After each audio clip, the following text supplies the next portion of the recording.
મિત્રો જય માતાજી, જય શ્રી કૃષ્ણ, હર હર મહાદેવ. હિતેશ ટુર્સ એન્ડ બ્લોગમાં આપ બધાનું હાર્દિક સ્વાગત છે. અને માવજીભાઈનું ચેનલનું નામ છે માવજીભાઈ કાઠિયાવાડ. અને અમે આવી ગયા છીએ જુનાગઢ, તમે જોઈ શકો છો. અને અમે આવ્યા છીએ મહાશિવરાત્રીના મેળામાં 2025. તમે જોઈ શકો છો મારી પાસે. અને અમે મેળામાં આવ્યા છીએ અને આ મેળાનો સંપૂર્ણ રીતે બધા અપડેટ તમને દેવાના છે. તો વિડીયોમાં મિત્રો છેલ્લે લગી બના રહેજો. અને આપણે માવજીભાઈને બે શબ્દ પૂછશું કે એકાદો દુહો ગાય. માવજીભાઈ. ગિરનાર ગઢ ગરવો ગિરનાર પટાંગણમાં આપણે ગઢ ગરવો ગિરનારના પટાંગણમાં 33 કરોડ દેવતાનો જ્યાં વાસ છે એ જગ્યાએ આવી ગયા છે. એના માટે એક દુહો ગાઉં છું, મને યાદ આવે છે. સોરઠ ધરા જગ જૂની અને ગરવો ગઢ ગિરનાર, હે તો હાવજડા હેંદળ પીએ, હે તો નમનાય નર ને નાર. વાહ વાહ વાહ. તો ચાલો મિત્રો હવે આપણે આગળની તરફ જઈએ અને મેળાનો આનંદ લઈએ અને અહીંની બધી અપડેટ આપવાના છે. હું અને માવજીભાઈ એની પણ ચેનલ છે, તેમાં બેમાં અમે અપડેટ આપવાની છે. ચાલો મિત્રો આપણે જઈએ. મિત્રો તમે જોઈ શકો છો આ ભવનાથ પ્રવેશ દ્વાર છે. આપણે ભવનાથ પ્રવેશ દ્વારે ત્યાં આપણે ધીમે ધીમે અંદરની તરફ જઈ રહ્યા છીએ. જોઈ શકો છો જાહેર અન્નક્ષેત્ર પણ છે, તમે જોઈ શકો છો વિના મૂલ્ય. જીવનરાજ બાપુનું તમે જોઈ શકો છો મિત્રો, નિહાળી શકો છો. અને નાના મોટા ઘણા બધા સ્ટોલ પણ છે. મેળો એકદમ ચાલુ થઈ ગયો છે અને તમે સામે જુઓ ગિરનાર ગરવો ગિરનાર, સરસ મજાનો. આ બધું તમે જોઈ શકો છો. આ જગ્યા છે, અન્નક્ષેત્ર ચાલુ જ છે, જમવાનું એકદમ ચાલુ જ છે. મિત્રો આપણે ધીમે ધીમે મેળાની આગળ તરફ જઈ રહ્યા છીએ. મેળાનો આપણે આનંદ લેવાનો છે. મિત્રો ચેનલમાં તમે મિત્રો નવા હોય તો લાઈક શેર અને સબસ્ક્રાઈબ કરી દેજો, જેથી કરીને અમારા નવા નવા વિડીયો આવતા રહે.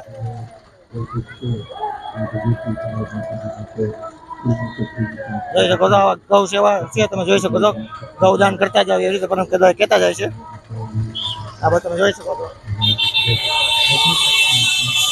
ટ્રાફિક ફૂલે ફૂલ છે મિત્રો.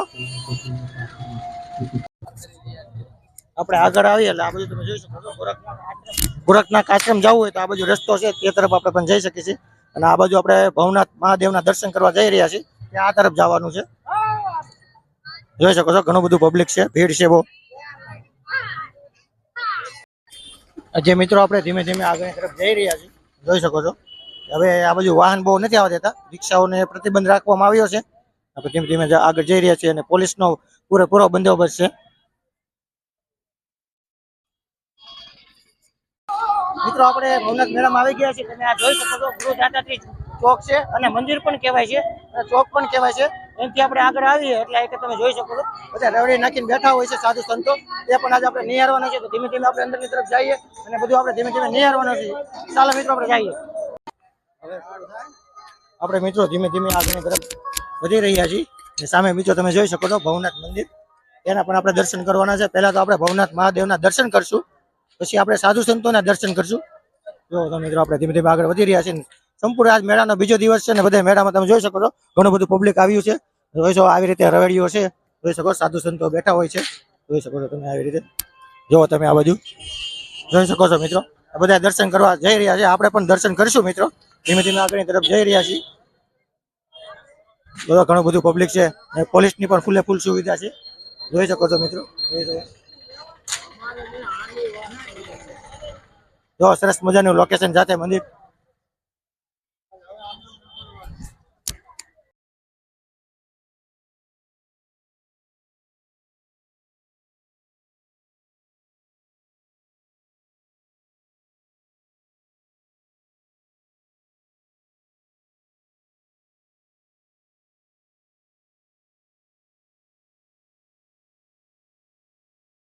ચાલો મિત્રો મારી પાસે તમે જોઈ શકો છો ભવનાથ મહાદેવનું મંદિર છે, તેના આપણે પણ દર્શન કરવાના છે.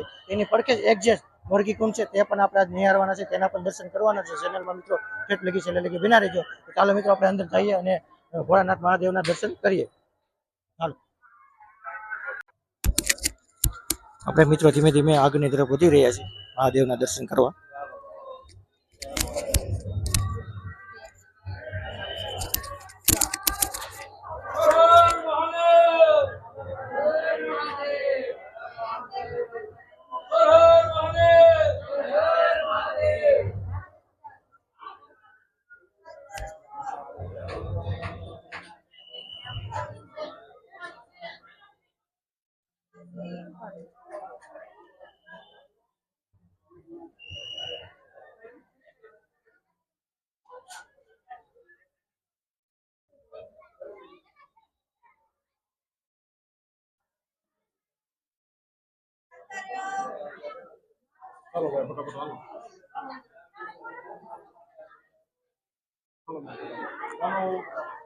એ ભૂરા ના.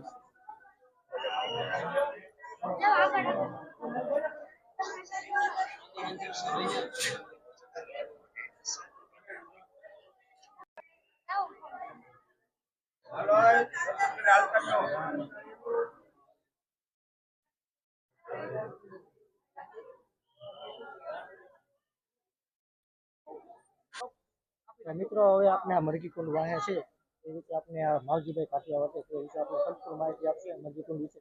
હું મહેશભાઈ. મૃગીકુંડના આ કુંડ ઉજ્જૈનના ચંદ્રવંશી રાજા ભોજ દ્વારા નિર્માણ કરવામાં આવેલ છે. મૃગકન્યાનું સ્વરૂપ કન્યારૂપી પરત મેળવવા રાજા ભોજે આ સ્થળે વહેતી સુવર્ણ રેખા નદીનો તેને સ્નાન કરાવેલ અને તેનું કન્યારૂપી મળ સ્વરૂપ પરત આવતા તેની યાદમાં નદી ઉપર કુંડ બનાવ્યો તેનું મૃગીકુંડ નામ આપ્યું અને આ કુંડનું પાણી ખૂબ જ પવિત્ર માનવામાં આવે છે.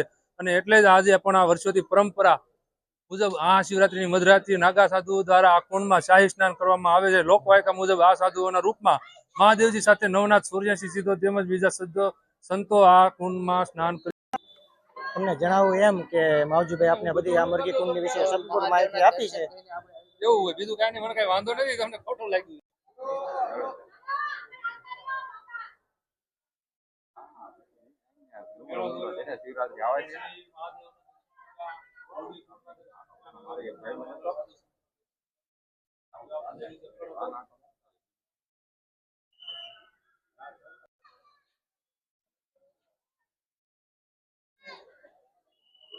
હવે મિત્રો આપણે બહારની તરફ ધીમે ધીમે જઈ રહ્યા છીએ.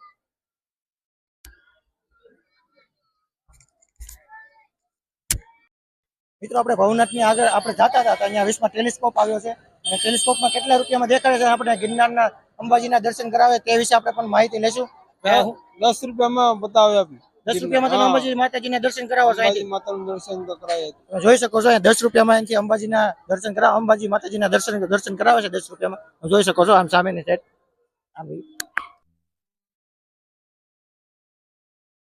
તમે મિત્રો જોઈ શકો છો નાના બાળકો માટે સરસ મજાના રમકડા. શું પ્રાઇસ છે અને તે આપણે પૂછ્યું ભાઈ શું પ્રાઇસ છે? શું પ્રાઇસ છે? 50 રૂપિયા 50. 50 રૂપિયા. તમે જોઈ શકો છો 50 રૂપિયામાં ગમે જે તમે લ્યો તે 50 રૂપિયામાં મળે છે સસ્તામાં. જો મિત્રો તમને મારો વિડીયો ગમ્યો હોય તો લાઈક કરો, શેર કરો અને સબસ્ક્રાઇબ કરો. તો ચાલો મિત્રો નવા વિડીયો સાથે મળશું. જય માતાજી, જય શ્રી કૃષ્ણ, હર હર મહાદેવ.